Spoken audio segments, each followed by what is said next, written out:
தமிழ் சினிமாவுடைய மிகப்பெரிய நடிகரும் இயக்குனருமான கே பாக்யராஜ் அவர்கள் இப்போ நம்ம யாருமே எதிர்பார்க்காத நிலையில திடீர் மாரடைப்பு ஏற்பட்டு உயிரிழந்திருக்கிற விஷயம் தான் ஒட்டுமொத்தமா எல்லாரையுமே பேரதிர்ச்சிக்கு உள்ளாக்கி இருக்கு. இந்த இழப்பு யாராலையுமே ஏத்துக்க முடியாத ஒரு விஷயமாவும் இந்த செய்தி பொய்யா இருந்துடக்கூடாதா அப்படிங்கிற மாதிரி எல்லாருடைய மனசையுமே பதற வச்சு சோகத்துடைய உச்சத்துக்கே கொண்டு போயிருக்கு. இப்போ பாக்யராஜ் அவர்களுக்கு கடைசியா வீட்டுல என்ன நடந்துச்சு அப்படிங்கிற ரொம்ப சோகமான விஷயங்களும் அவர் நெஞ்சு வலியால துடிச்சு போன விஷயத்துல இருந்து 5 நிமிடங்கள்ல எப்படி உயிர் பிரிஞ்சது, உயிர் பிரியும் போது கடைசியா நடந்த கொடூரமான விஷயங்கள் தான் நம்ம எல்லாருடைய மனசையுமே பதற வச்சு நொறுங்கடிச்சிருக்கு. இப்படி ஒரு நல்ல மனுஷனுக்கு இப்படி ஒரு சோகமா அப்படிங்கிற மாதிரியும் கடவுளுக்கு கண் இல்லையா அப்படிங்கிற மாதிரி பல திரைப்பிரபலங்கள் அவங்களுடைய ஆதங்கத்தை தெரிவிச்சுட்டு வந்துட்டு இருக்காங்க. நடிகர் பாக்யராஜ் அவர்களுக்கு 73 வயது ஆகுது. என்னதான் இவருக்கு 73 வயது ஆனாலும் கண்டிப்பா இவரை நேர்ல பார்க்கும்போது இவருக்கா இவ்வளவு வயசு அப்படிங்கிற மாதிரி தான் தோற்றத்துல ரொம்பவே இளமையாவும் ரொம்ப ரொம்ப ஆக்டிவாவும் இருப்பாரு. அதே மாதிரி இவருடைய உடல்ல இவருக்கு எந்த ஒரு பிரச்சனையும் கிடையாது. முறையான சாப்பாடு, உடற்பயிற்சின்னு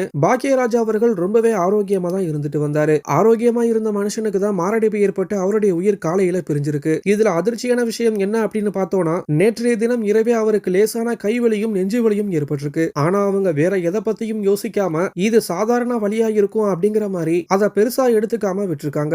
இரவுல இன்னும் கொஞ்சம் வலி அதிகமாயிருக்கு. அப்போதும் அதை பத்தி பெருசா பொருட்படுத்தாம தூங்கி எந்திரிச்சா சரியாயிரும் அப்படிங்கிற மாதிரி அப்பயுமே அதையும் சாதாரணமா விட்டுருக்காங்க. பாக்யராஜ் அவர்கள் இன்னைக்கு காலையில வழக்கம் போல எந்திரிச்சு அவருடைய எல்லா சராசரி பணிகளையும் செஞ்சிருக்காரு. சரியா வாக்கிங் போயிட்டு வீட்டுக்கு வந்ததோட காலையில சாப்பிட்டுட்டு அவருடைய அறையில ஓய்வுல இருந்திருக்காரு. இதுல காலையில எந்திரிக்கும் போது இல்லாத நெஞ்சு வலியானது திரும்பவும் ரெஸ்ட் எடுக்கும் போது அவருக்கு கடுமையான வலி ஏற்பட்டிருக்கு. ஒரு கட்டத்துல வலி தாங்க முடியாம பாக்யராஜ் அவர்கள் ரொம்பவே படபடப்பா மாடியில இருந்து கீழே இறங்கி வந்து தனக்கு தாங்க முடியாம நெஞ்சு வலிக்குது அப்படின்னு சொல்லிட்டு அங்கேயே வாந்தி எடுத்துட்டு மயக்கமும் போட்டிருக்காரு. இதனால அதிர்ச்சி அடைஞ்ச அவருடைய குடும்பத்தார்கள் அவரை உடனடியா சென்னை கிரீன்வே சாலையில இருக்கிற அப்போலோ மருத்துவமனையில தீவிர சிகிச்சை பிரிவுல அனுமதிச்சிருக்காங்க. ஆனா அவர் பரிசோதிச்ச மருத்துவர்கள் கார்டியாட்டிக் அரெஸ்ட் அப்படின்னு சொல்லக்கூடிய மாரடைப்புனால அவர் ஏற்கனவே இறந்துட்டதா சொல்லியிருக்காங்க.